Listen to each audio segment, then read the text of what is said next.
Er bo'lish faqat uylanish emas, ayolini yaqinlari oldida obro'sini to'kmay himoya qilishdir. Er bo'lish faqatgina nikohiga olishmas, nikoh vaqtidagi qabul qildim degan va'dasiga sodiq qolishdir. Er bo'lish bola paydo qilish emas, o'sha bolaning onasini ham hurmatini joyiga qo'yish va e'zozlashdir. Er bo'lish faqat baqirib ayblash emas, hech bo'lmasa boringga shukur onasi degan so'zlarni ayoliga sovg'a qilishdir. Er bo'lish ayolni har qadamiga cheklov qo'yish emas, uning sog'inchini eshitish, dardini tinglash va charchog'iga quloq tutish.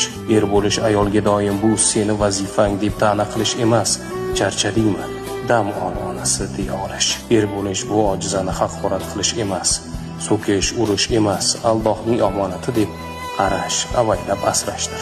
Allohning omonatini asrayotgan, ayolining ko'z yoshiga emas, kulgusiga sabab bo'layotgan erkaklardan Allohim rozi bo'lsin.